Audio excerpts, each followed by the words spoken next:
అందరికీ నమస్కారం.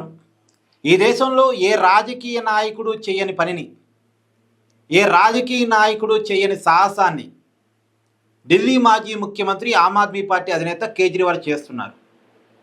కానీ దాని వెనకాల ఒక పొలిటికల్ స్ట్రాటజీ ఉంది. అదేంటన్నది మనం తెలియాలి అంటే ఫస్ట్ కేజ్రీవాల్ ఏం చేస్తున్నారు? ఇప్పటికీ మీరు మీడియాలో వింటున్నారుగా, తన కేసుని స్వర్ణకాంత్ శర్మ గారి దగ్గర ఉంచొద్దు, ఆమెకి ఆర్ఎస్ఎస్కి సంబంధాలు ఉన్నాయి, ఆమె మీద నాకు కొన్ని అనుమానాలు సందేహాలు ఉన్నాయి, ఆమె తీర్పుల మీద కూడా, నా కేసుని ఆమె నుంచి వేరే జడ్జికి ఫార్వర్డ్ చేయండి అని స్వర్ణకాంత్ శర్మ గారి ముందు కేజ్రీవాల్ ముందుగా వేడుకున్నాడు. కానీ ఆ రిక్వెస్ట్ని జడ్జి గారు పరిగణలోకి తీసుకోకపోవడంతో ఏకంగా జడ్జి గారికి కేజ్రీవాల్ ఒక లేఖ రాశారు. మీరే జడ్జిగా ఉంటే నేను కేసు విచారణకు హాజరు కాను, నా తరపున నా న్యాయవాది కూడా కేసు విచారణకి హాజరు కారు, నా తరపున వాదనలు వినిపించరు అని లెటర్ రాశాడు. ఇది ఒక సాహసం. న్యాయ వ్యవస్థ మీద ధిక్కారణ ధోరణి అనేది ఎవరు చేయరు. మామూలుగా ఒక రిక్వెస్ట్ అయితే పెట్టుకోవచ్చు, నా కేసు వేరే జడ్జి గారికి ఫార్వర్డ్ చేయండి అని రిక్వెస్ట్ పెట్టుకోవచ్చు. ఆ రిక్వెస్ట్ని అంగీకరించకపోవటం జడ్జి గారి ఇష్టం. ఒక్కసారి జడ్జి గారు రిక్వెస్ట్ని తోసిపుచ్చిన తర్వాత దానికి వ్యతిరేకంగా లేఖ రాయటం అనేటువంటిది, మీ దగ్గర కేసు ఉంటే నేను కేసు విచారణకు హాజరు కాను, నా తరపున న్యాయవాది కూడా వచ్చి కేసు వాదించరు అని లేఖ రాయటం అనేటువంటిది నిజంగా ఎవరు అలా చేయరు, ఏ రాజకీయ నాయకుడు కూడా అలా చేయరు. కానీ కేజ్రీవాల్ ఎందుకు చేస్తున్నట్టు?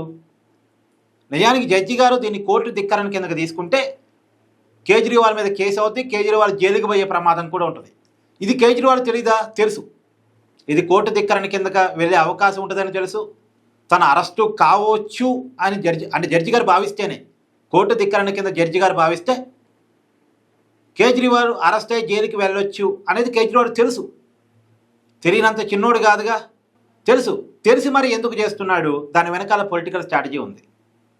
సహజంగా సామాన్య ప్రజల్లో న్యాయ వ్యవస్థ మీద కొన్ని అనుమానాలు, కొన్ని సందేహాలు ఉంటాయి.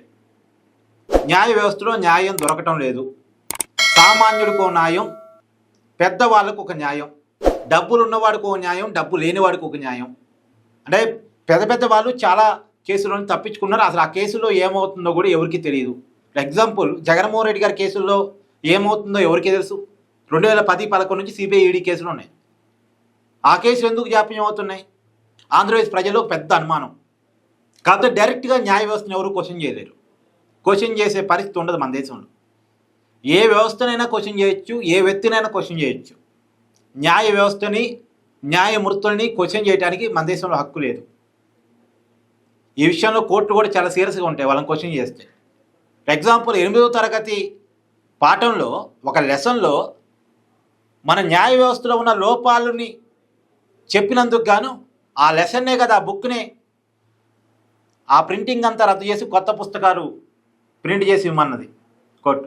నిజానికి న్యాయ వ్యవస్థ లోపాలు చెప్పడం ఆ పాఠం ఒక ఉద్దేశం కాదు, న్యాయ వ్యవస్థ గురించి చెప్పడం ఆ పాఠం ఉద్దేశం. న్యాయ వ్యవస్థ గురించి బలాలు చెప్తారు, బలహీనతలు చెప్తారు, మంచి చెప్తారు, చెడు చెప్తారు, లోపాలు కూడా చెప్తారు. కానీ లోపాలు చెప్పడానికి కోర్టు చాలా సీరియస్గా తీసుకుంది. న్యాయ వ్యవస్థని అవమానిస్తున్నారా అని చాలా పెద్ద వ్యాఖ్యలు చేసింది. కేంద్ర ప్రభుత్వ అటార్నీ జనరల్కి అక్షింతలు వేసింది. మొత్తానికి ఆ పుస్తకాల ప్రింటింగ్ అంతా ఆఫ్ చేసి, ఆ పుస్తకాన్ని రద్దు చేసి మళ్ళా కొత్త పుస్తకాలు ప్రింట్ చేస్తున్నారు 8వ తరగతి సోషల్ స్టడీస్లో. అంటే కోర్టు అంటే ఒక లెసన్లో ఒక పార్ట్ కింద న్యాయ వ్యవస్థ లోపాలు ఉంటేనే, న్యాయ వ్యవస్థ లోపాలని చెప్తేనే కోర్టులు ఒప్పుకోవు. అంటే న్యాయ వ్యవస్థను క్వశ్చన్ చేయడానికి కానీ, న్యాయ వ్యవస్థ గురించి తప్పుగా మాట్లాడటానికి కానీ మన దేశంలో హక్కు లేదు. అలాంటిది ఏకంగా ఒక జడ్జి గారి దగ్గర కేసు ఉంటే కేసుకు నేను హాజరు కాను అని చెప్పడం అంటే అదో పెద్ద సాహసం. అలా ఎవరు చేయరు. కానీ కేజ్రీవాల్ ఎందుకు చేశాడంటే, ఇందా చెప్పాను కదా నేను, సామాన్యుల్లో ఒక రకమైనటువంటి ఒక అసహనం ఉంటుంది న్యాయ వ్యవస్థ పట్ల కూడా. సామాన్యుడికి న్యాయం జరగట్లేదు, పెద్దవాళ్ళ కేసులు ఏమవుతున్నాయో కూడా తెలియదు. అందులోనూ ఢిల్లీ హైకోర్టు జడ్జి వర్మ గారి ఇంట్లో నోట్ల కట్టలు దొరికిన తర్వాత న్యాయమూర్తుల మీద కూడా అనేక రకాల అనుమానాలు చర్చకు వచ్చాయి.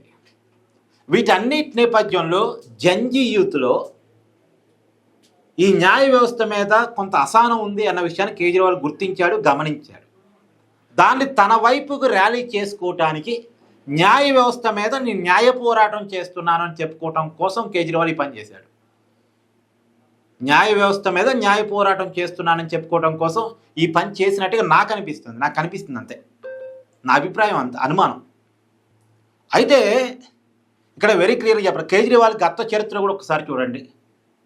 అన్నా హజారే లోక్పాల్ బిల్లు కోసం పోరాటం చేస్తుంటే, అంటే అవినీతి వ్యతిరేక చట్టం లోక్పాల్ బిల్లుని తీసుకురావాలని అన్నా హజారే అనేటువంటి ఒక సంఘ సంస్కర్త, సామాజిక ఉద్యమకారుడు అమర నిరాహార దీక్ష చేస్తున్న క్రమంలో ఆయనకు మద్దతు తెలుపుతూ ఆయనకు అనుకూలంగా ఒక ఉద్యమాన్ని నిర్మించే పాత్ర కేజ్రీవాల్ తీసుకున్నారు. తర్వాత ఆ ఉద్యమాన్నే తన చేతుల్లోకి తీసుకొని అవినీతి వ్యతిరేక పార్టీ అంటూ ఆమ్ ఆద్మీ పార్టీని స్థాపించారు. దాన్ని అసలు ఆమ్ ఆద్మీ పార్టీ స్థాపన అన్నా హజారే వ్యతిరేకించారు. నేను రాజకీయాల కోసం ఉద్యమం చేయట్లేదని చెప్పారు ఆయన. కానీ కేజ్రీవాల్ ఆ ఉద్యమాన్ని రాజకీయంగా వాడుకొని అంటే వాస్తవానికి లోక్పాల్ బిల్లు ఉద్దేశం ఏంటంటే సామాన్యుడు కూడా ప్రధానమంత్రిని అవినీతి విషయంలో క్వశ్చన్ చేసే రైట్ ఉండాలి అనేది లోక్పాల్ బిల్లు ఉద్దేశం. అది టెక్నికల్గా పాసిబుల్ కాదు, తర్వాత కోర్టు కూడా కొట్టేసింది. అది లేదు అసలు ఇప్పటికైతే లోక్పాల్. కానీ ఆ ఉద్దేశంతో చేయబడ్డ పోరాటాన్ని తనకు అనుకూలంగా మార్చుకొని కేజ్రీవాల్ ఆమ్ ఆద్మీ పార్టీని పెట్టుకొని సామాన్యుడు రాజకీయాలు ఎదిగితే ఎలా ఉంటుంది అనే దాన్ని చీపురు పట్టి అవినీతిని ఊడి చేస్తాను అని చెప్పేసి చీపురు గుర్తుతోటి కేజ్రీవాల్ జనంలోకి బాగా రీచ్ అయ్యాడు. ఢిల్లీలో అధికారాన్ని సంపాదించాడు. కానీ నా ఉద్దేశంలో అసలు కేజ్రీవాల్కి అవినీతిని ఎలా అంతం చేయాలో తెలియదు. అతనికి తెలుసా నేను అనుకోను. ఎందుకంటే అవినీతిని అంతం చేయాలంటే వ్యవస్థలో డబ్బు కొన్ని ఇంపార్టెన్స్ పోవాలి. డబ్బుతోనే అన్ని పనులు నడిచేటప్పుడు ఆ డబ్బు కోసం మంచి మార్గంలో సంపాదించడానికైనా చెడు మార్గంలో సంపాదించడం కానీ మనిషి వెనకాడు. డబ్బు లేకపోతే ప్రపంచం లేదు, డబ్బు లేకపోతే జీవితం లేదు, డబ్బు లేకపోతే మనిషి గమనం లేదు అనుకునే పరిస్థితుల్లో, డబ్బుకి హెవీ ఇంపార్టెన్స్ ఉన్న పరిస్థితుల్లో, డబ్బు లేకపోతే ఏమీ నడవదు అనుకున్న పరిస్థితుల్లో పిల్లల చదువులు, మన హాస్పిటల్ ఖర్చులు అన్ని డబ్బుతోనే రోజువారీ జీవితం డబ్బుతో ముడిపడి ఉందన్న పరిస్థితుల్లో డబ్బు కోసం నానా కకృతి పట్టడానికి మనిషి ఎప్పుడు సిద్ధంగానే ఉంటాడు. ఎందుకంటే పుట్టుకతోనే చదువుకి డబ్బులు ఖర్చు పెడుతున్నప్పుడు, ఆ చదువు ఎందుకురా అంటే డబ్బు సంపాదించుకోవటానికి అనుకుంటున్నప్పుడు, డబ్బుకి మైండ్లో చాలా ఇంపార్టెన్స్ వస్తున్నప్పుడు అవినీతి ఎందుకురా చెప్పండి. అవినీతి పోవాలంటే డబ్బు కొన్ని ఇంపార్టెన్స్ పోవాలి సమాజంలో. ఇది వాస్తవంగా ఏ రాజకీయ నాయకుడికైనా ఈ అభిప్రాయం రావాలి. కానీ కేజ్రీవాల్కి ఈ అభిప్రాయం లేదు. తన పరిపాలనలో అవినీతి లేకుండా చేస్తే ఇక అవినీతి లేనట్టే అనేది కేజ్రీవాల్ ఒపీనియన్. కానీ చివరికి ఆ కేజ్రీవాల్ కూడా అవినీతి మార్కులు అంటించుకున్నాడు లిక్కర్ స్కామ్లో. మామూలుగా అయితే కేజ్రీవాల్ బాగా జనానికి రీచ్ అయ్యాడు, ఢిల్లీలో అధికారాన్ని సంపాదించాడు, కొన్ని పాలనాపరమైన సంస్కరణ చూపించాడు, కేంద్ర ప్రభుత్వానికి వ్యతిరేకంగా పోరాటం చేశాడు, జనం నుంచి మంచి మద్దతు వచ్చింది, ఢిల్లీ అధికారాన్ని చూపించి పంజాబ్లో అధికారాన్ని సంపాదించాడు, తర్వాత గోవా, హర్యానా, మహారాష్ట్ర, ఢిల్లీ వాళ్ళ చేతిలో ఉంది, గుజరాత్, ఈ రాష్ట్రాల ఎన్నికల్లో పోటీ చేశాడు. ఒక ప్రాంతీయ పార్టీ నుంచి జాతీయ పార్టీగా మారుతున్నట్టు ఒక సంకేతాలు పంపించాడు. కానీ ఎప్పుడైతే కేజ్రీవాల్కి అవినీతి మార్కులు అంటాయో, ఢిల్లీ లిక్కర్ స్కామ్లో అరెస్ట్ అయ్యి జైలుకి వెళ్ళాడో, అతను డిప్యూటీ సీఎం మనీష్ సిసోడియా వాళ్ళిద్దరూ జైలుకి వెళ్ళారు. వాళ్ళ క్రెడిబిలిటీ మొత్తం దెబ్బతింది. చివరికి కేజ్రీవాల్ 100 కోట్లతో ఒక ఇల్లు కట్టుకున్నాడు. కేజ్రీవాల్ లైఫ్ స్టైలే మారిపోయింది.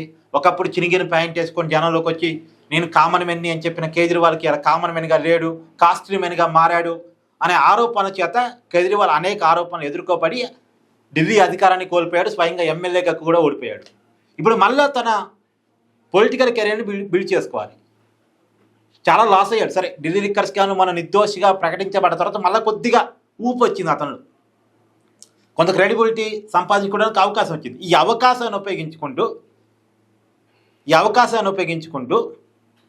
ఇవాళ న్యాయ వ్యవస్థ మీద కూడా నేను న్యాయ పోరాటం చేస్తున్నానని జంజీ యూత్ కనెక్ట్ కావటానికి, సామాన్యుడి కనెక్ట్ కావటానికి.